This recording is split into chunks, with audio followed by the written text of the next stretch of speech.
This is NC Spin, an unrehearsed discussion on issues of interest to North Carolinians. Now, here is your moderator, Tom Campbell. Welcome. You've heard and read the spin the media and the politicians have put on the issues of the day. To get the correct spin on what's going on in North Carolina, let's introduce you to our panel of experts. They include political analyst and former chair of the Wake County Democratic Party, Daniel T. Blue III, syndicated columnist and author, John Hood, NC Policy Watch's Chris Fitzsimon, and former Representative Connie Wilson. Well, we've got what promises to be a most interesting program for you this week, starting with a discussion about our triple play primary election to be held in March. We'll also get our panelists' reactions to the protest demonstration at UNC Chapel Hill and examine the changes in our public school math curriculum. Let's get started. It's hard to believe, but in 100 days, North Carolina voters will go to the polls to vote in a triple play primary election. We'll be voting for party nominees for president, U.S. Senate, and governor, something that seldom happens in the same year. In addition, we're going to be choosing Council of State, congressional, and legislative primary candidates in a year that's going to prove interesting because so many legislators have announced they're not going to be seeking re-election. Dan, many of the polls show that North Carolina voters are not pleased with the direction that North Carolina is taking, but most of the political analysts, including Charlie Cook of the Cook Report, say that North Carolina leans strongly Republican. As the former chair of the Wake Democratic Party, what strategy are Democrats going to need to employ to gain ground? Well, I think it's a three-pronged strategy. Going into a presidential election year, you always are concerned with turnout. I think that you're always concerned with messaging as well. I think one thing that we've got to focus on a little bit more this time around is vision. It's not enough to say that you don't like the direction that the state is headed in. You need to articulate a direction and where you want it to go. I think voters will respond to that. Connie, there are about 20 other states that are going to be having these presidential primaries before they get around to us. Is it possible some of these candidates will have dropped out and aren't going to be making much of a play in North Carolina? And there's definitely going to be many that have dropped out, excuse me, but there's always a few key that are left, and they're spending money in the state and they're getting the excitement going. So that's going to be extremely important, especially for the Republicans. Yeah, John, the big story appears to be, in the legislature anyway, the number of legislators that aren't going to seek re-election. Some 20 already that we know of who've declared that they're not, about 10% of the whole legislature, as a matter of fact. Are you expecting any more big announcements or any more decisions on people who aren't going to run? It's possible. Actually, we always have retirements and turnover. This cycle may end up being somewhat higher than average, but I'm not sure that some people are kind of forgetting the past. I think the difference here is not the quantity, it's the individuals involved. It includes key leaders in the House and the Senate who've been around a long time, who've chaired committees, who have been rules chair in the case of Tom Apodaca from the western part of the state, Leo Daltrey, who was first in the Senate, then in the House, former majority leader, a lot of different folks who have Skip Stam, who's the House Speaker Pro Tem. So it's the particular individuals involved. And to draw the conclusion that they're all throwing up their hands in disgust and leaving in a huff is not accurate. A lot of them are saying, and I think genuinely so, we have decided to retire because we've accomplished a lot of our agenda. Now, lots of members are still going to be there because they have another agenda to accomplish. What I'm getting at is a lot of people feel like they're leaving on a win, and that's the way they want it. Is that your take on this, Chris? Why these people, so many are... Well, I think it's all different for each person. I mean, I think I think as we've seen, legislators have worked long hours. They don't get much pay. I think we need to reform that. I think this session took its toll. John's right, there always is a certain amount of turnout. He didn't mention Finance Chair Senator Bob Aruccio, a very prominent senator who spearheaded a lot of what I think was misguided tax reform. A lot of other people liked it. I do think these guys have been there a while. You know, Tom Apodaca's been in the House a while. The Senate a while. Paul Stam has been there a long time. Leo Daltrey's been there a long time, longer than all those others. So it is a natural turnover. It just so happens that some of these are leaders. But I do think the combination of a very contentious and long session with an unwise early primary season. I mean, if you had any question about whether or not you wanted to do it again, by the time you got back from vacation from the session, it was time to file for office again. And I think that probably had something to do with it. Are they sort of reconsidering the decision that they made about setting this primary so early? I think they feel very strongly that it was the best thing to do. It puts the state in play for the presidential primaries. It's a good possibility. It helps incumbents. It's just part of the pain of going through the process of 2016. Wow. Chris, we know 2 vacancies are going to take place on the Council of State so far, the Treasurer's Office and the Attorney General's offices. Are there any other incumbents that you hear that might not be running? No, it looks like June Atkinson is running. There was some speculation about her earlier. I'm not sure there's going to be another vacancy on the Council of State. I think the big battle will be in the General Assembly. On the Senate primaries, Dan, Richard Burr obviously is going to be running for re-election. Any word on any people perhaps running against him? And who on the Democratic side is going to be vying for the nomination? I have not heard much about any opposition for Burr, which is somewhat surprising, just in that usually there's opposition for everyone. On the Democratic side, I think a lot of it's going to depend on turnout. You've got 3 candidates running, and depending on the makeup of the primary voters in mid-March, which again is something that we haven't seen before, that could make all the difference. The rumors floating around right after the Thanksgiving holiday season that former Representative Robert Brawley might run against Pat McCrory in the gubernatorial primary. Is that going to happen? And if so, how might that affect McCrory's re-election campaign? Well, I think that newswags and political junkies everywhere are rooting for that because they think it'll be entertaining to see Representative Brawley back on the stage. I don't think it has a significant threat to McCrory's, obviously to his nomination or to his reelection. I don't think the Republican Party, I know there are people who disagree with that, but as I look at the data and look at the most of the map in the state, I think McCrory will have a unified party. There are a few Republicans in some cases in some locations who are upset with him, but in general, I don't think his challenge will be a lack of cohesion. All right, I want to go around the table before we end this topic and just ask, which races are you going to be watching specifically so far as filing is concerned and so far as the primaries itself are concerned? Dan? It's going to be the Senate race that's going to be very interesting. A lot of outside money, a lot of outside interest, and an incumbent who looks a lot like previous incumbents that we've had, where you can't tell whether they're going to win or lose going into it. Mm-hmm. Mm-hmm. John? Obviously, all the big races will be important in the fall, and I'll be watching presidential and gubernatorial and Senate. But right now in the candidate filing season, the one I'm watching very closely is state treasurer, because it's an open seat. Dale Falwell is likely to run on the Republican side. Don't know who else will run. On the Democratic side, Ron Elmer has announced. But right now, I think Democrats would probably be unhappy with a matchup like that. So I think maybe other Democrats will get in. If not, this may be an opportunity for a pickup. Interesting. Well, I think the big races, obviously, in the fall, as John mentioned, are the big ones. I'm sort of interested in some of these primary races in the General Assembly with what appears to be some unhappiness, at least among some members of the House caucus, House Republican caucus. Yeah, that broke out this past week. Well, there's some rumors that they'll be their candidate. They're trying to recruit candidates. I'm not sure if it's a serious effort or not, but there might be some interesting, not just primary challenges, but some of the open seats. It'll be interesting to see if candidates will identify with one faction or the other. Connie?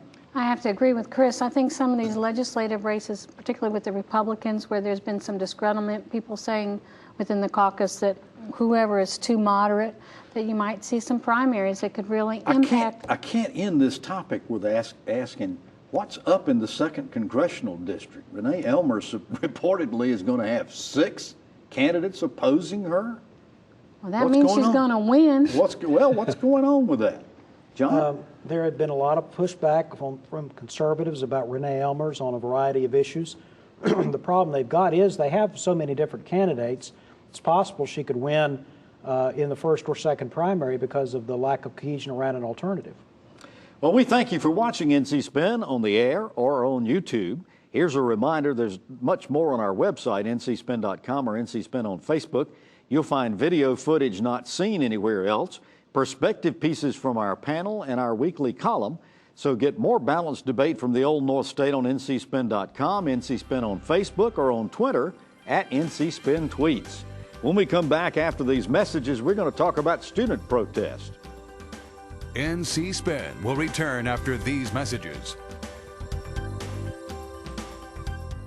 I'm Ron Elmer, investment advisor and CPA. I'll save the state $50 million my first year or work for free. Learn more at elmerfortreasurer.com. Paid by Citizens for Elmer. Phones are getting smarter, cars more efficient, TVs bigger and more stunning. Imagine the same innovation from agriculture.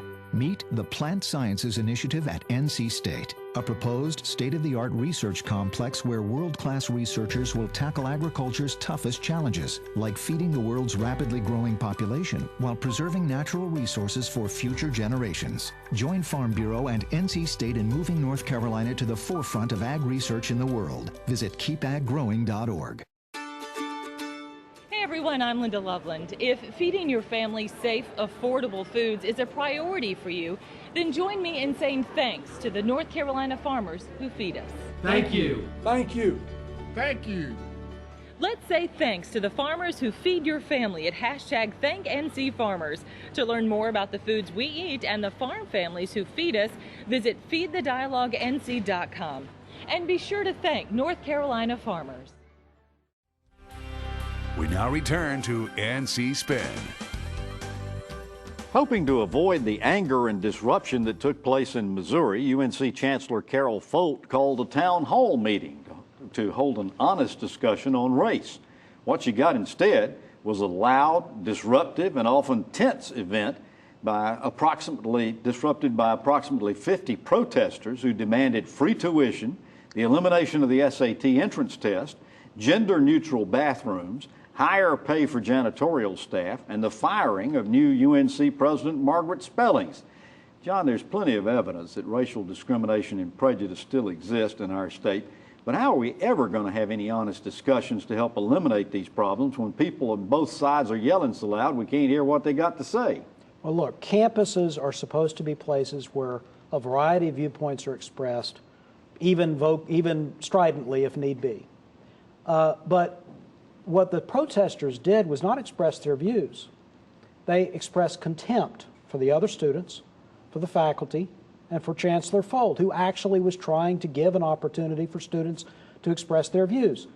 They had an opportunity if they'd waited their turn, like the other students did. This is just basic stuff. This is an educational institution. And the adults at the institution, including Chancellor Folt, need to express very clearly, we want to hear your point of view, we want to hear your views, we want you to follow the rules. You don't get to not follow the rules just because a TV camera will cover you if you cause it a ruckus. They should have been ejected, in my opinion, and then invited to join the other students in expressing their views appropriately and civilly, as a university should be. Chris, what do you think about the demands that they made? I mean, free tuition, the elimination of the SAT test? I mean, well, I mean, college, as John mentioned, it's always been a place for the expression of ideas. Some think they're radical ideas. I don't think free tuition is that radical idea, considering our Constitution says it should be as free as practicable. Maybe they got it from the Constitution, but some of these demands clearly aren't going to be met. I don't disagree that we have to have an orderly discussion. I hope that the university reaches out to the leaders of these groups and calls them in. This is not the first time, and it will be not the last time, that student protests disrupt. This has been going on in our history. Why didn't they get thrown out is what I want to know. They didn't want to create, the chancellor, I assume. Gives them what they want in a way. I mean, in a way. Well, you may be right. But I don't think it matters. Ultimately, you have to do what is appropriate. All the other students in the hall, their rights were being violated. Their right to free speech was being violated. Somebody has to stand up for that. Dan, what do you think about this concept of demanding that Margaret Spellings be fired? They got no input in that whatsoever. Well, the strangest thing about all of this is it was intended to be a conversation on race. Yeah. A conversation that Which we need. UNC probably feels like they need to have, given the context of everything else going on. And it was quickly railroaded by a lot of shouting, a lot of extraneous issues that are very important. But it wasn't the right forum. So in the midst of all of this, you lose sight of the original conversation, you lose sight of the original agenda, and those folks are now going to have to scream a little bit louder to be heard, and that's a problem. There are a lot of people, Connie, who are saying these protesters really hurt their cause instead of helping it. What do you think? I would definitely agree. I applaud the administration for having the town hall. I hope they continue the process. I think it's very important. And, by giving credence and preference to those people who have properly worked within the system, I think that encourages the rest of the folks to line up. It's worth noting, I mean, I remember doing the show a few years ago where there were Congress people, Democrats and Republicans, having town halls across the country that were being shouted down by Tea Party protesters. And I mean, I hope that we all have the same idea that if it's wrong to interrupt protests at a university campus, that this has been happening in our country for quite a while and has become sort of a technique that groups use to get attention. Well, I was going to ask Dan again. Chancellor Foltz said in her response to this, you can't have been listening to this without feeling the pain people are feeling. I hear it loud and clear that people want action. What do you think about her response? There was a fair amount of criticism to this, saying that perhaps maybe she was leaning a little bit too far toward these disruptive students. Well, I think what was missing from her statement was a sense that it is okay to be angry. There is a lot to be frustrated about. But at some point as a community, whether it's a college community, a state community, a nation, we've got to turn to finding solutions. We've got to talk through these things in a way so that we can move forward, not just be disruptive. And to your point,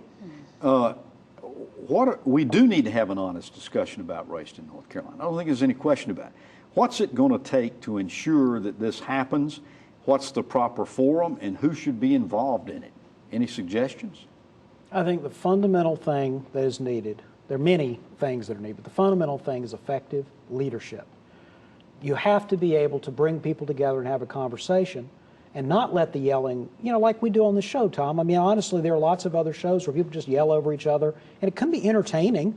It's dramatic. People have strong opinions. Good TV. But you can't understand what people are saying. You literally can't follow the conversation because everybody talks over each other. That is not freedom of speech. Yelling over other people is not freedom of speech. When you're in a public forum, you're on a public university campus, everybody has a right to speak, but you have to do it one at a time, and you don't get to jump in the front of the line. That's the point here. Any other suggestions on how to get this? I mean, we are long overdue for having this discussion. I don't think there's any question about it. The problem is the emotions and the anger get in the way all the time, and we just can't get it done. Any other suggestions on that? I think it probably takes a couple of false starts. Over time, if you're having a continual conversation, if people know that they will have their opportunity to be heard, then maybe they'll do a better job listening and let other people speak. I'm going to digress only for a minute because I work down at the Legislative building and I have to deal with Moral Mondays. And I've been so frustrated because I represent thousands of people across the state. And on Monday nights when people are yelling and screaming and legislators can't hear me talk to them, or I can't go into certain areas, I think it's a bigger issue than just the UNC system. I think it needs to be a respect across the board, and it can start at the Legislative building. Aretha Franklin said it, didn't she? R-E-S-P-E-C-T. When we come back after these messages, we're going to talk about the math curriculum changes. NC Spin will return after these messages.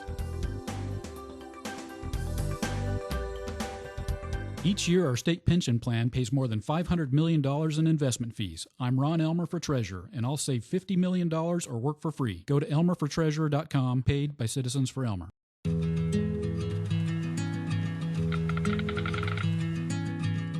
The cost of everything has gone up dramatically over the last 75 years.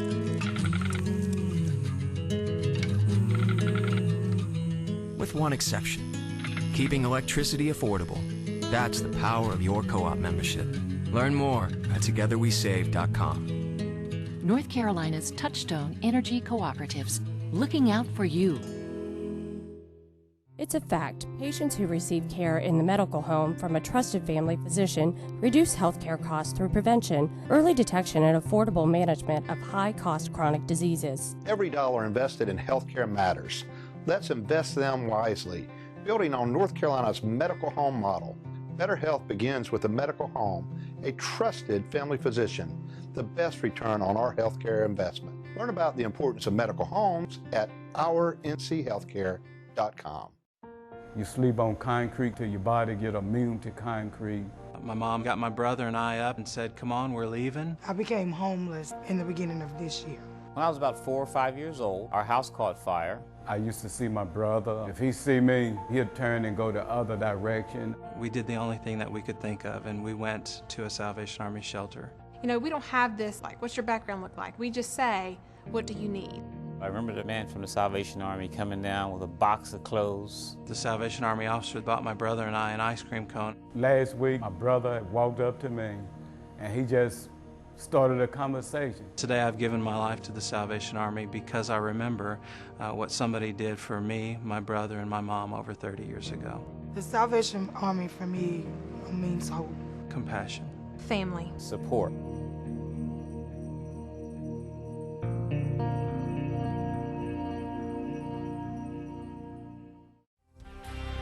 We now return to NC Spin. Sometime this month, the Academic Standards Review Commission is due to come forward with recommendations for new standards to replace the Common Core curriculum in math, amid charges and countercharges from teachers, parents, and academics. The State Board of Education is going to make the final decision on this about what students should know, when they should learn it, and how math should be taught. But at this moment, a subcommittee of the commission appears ready to adopt math standards used in the state of Minnesota. That recommendation is coming under fire again from math teachers who say we should keep Common Core math. The need for new approaches to learning math is obvious because employers say workers lack needed skills to solve problems. But as the president of the NC Council of Teachers of Mathematics said, the answers won't be in the back of the book when you're out there in the workplace.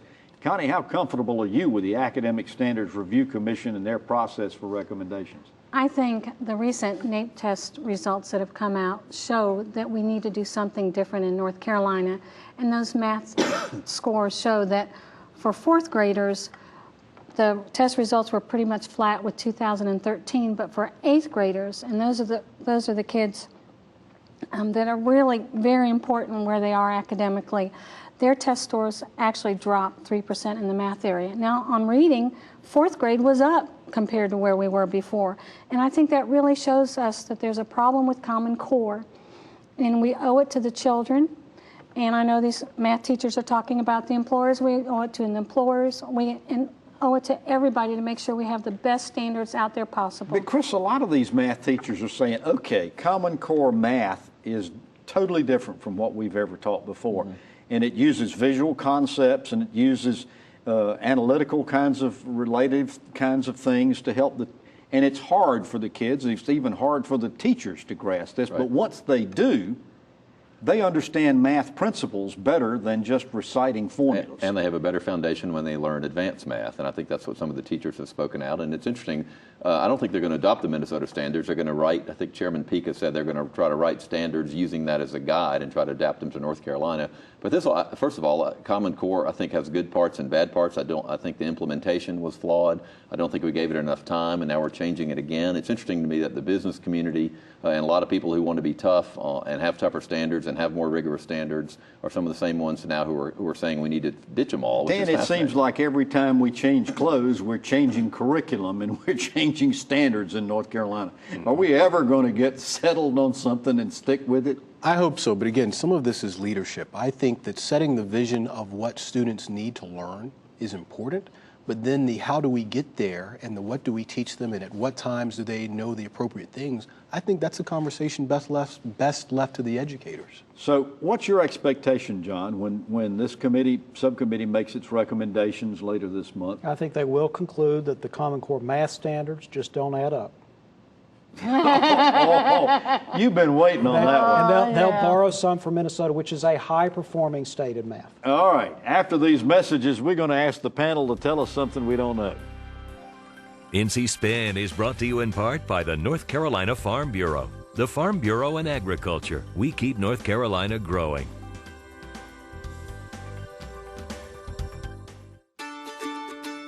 Everyone, I'm Linda Loveland. If feeding your family safe, affordable foods is a priority for you, then join me in saying thanks to the North Carolina farmers who feed us. Thank you. Thank you. Thank you. Let's say thanks to the farmers who feed your family at #ThankNCFarmers. To learn more about the foods we eat and the farm families who feed us, visit feedthedialoguenc.com. And be sure to thank North Carolina farmers. Clean transportation options can help you fuel what matters. We're fueling what matters to us by converting our fleet of collection trucks over to compressed natural gas. It's a good, smart business decision, and having the air cleaner is something that benefits all the families that work with us. We use biodiesel in our heavy equipment. We've got propane in a lot of our police cars, and we've really embraced the electric car. Join the City of Raleigh and fuel what matters. To learn how you can fuel what matters, visit fuelwhatmatters.org. Phones are getting smarter, cars more efficient, TVs bigger and more stunning. Imagine the same innovation from agriculture. Meet the Plant Sciences Initiative at NC State, a proposed state-of-the-art research complex where world-class researchers will tackle agriculture's toughest challenges, like feeding the world's rapidly growing population while preserving natural resources for future generations. Join Farm Bureau and NC State in moving North Carolina to the forefront of ag research in the world. Visit keepaggrowing.org. Now we come to one of my favorite parts of the show when we ask the panelists to tell us something we don't know. Connie Wilson, I'll start with you. Well, in the past few days, the Speaker's office came out with the different commission appointments of the legislature, the House members serving on different commissions. The Senate hasn't appointed many.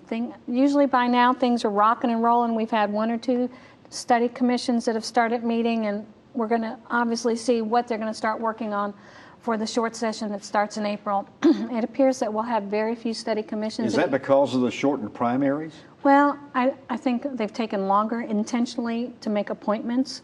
I think that we won't see many study commissions meeting till after the first of the year, and then they have a March primary, so there's not going to be much time to do much work. All right, Chris, tell us something we don't know. I think it's 31 states now, including the District of Columbia, have expanded Medicaid under the Affordable Care Act. I think there's going to be several more in the next few months. The state of Louisiana just elected a Democratic governor who I think is committed to it. But interestingly, the conservative Republican governor of Alabama appointed a task force in his state to try to figure out what to do about health care, and they came back and basically recommended expanding Medicaid. So now Governor Bentley, a very conservative Republican governor in the Deep South, is considering expanding Medicaid. I think it increases pressure on Governor McCrory. John, tell us something we don't know. Tom, I checked the voter registration numbers recently. I think we're at about 6.4 million registered voters in North Carolina.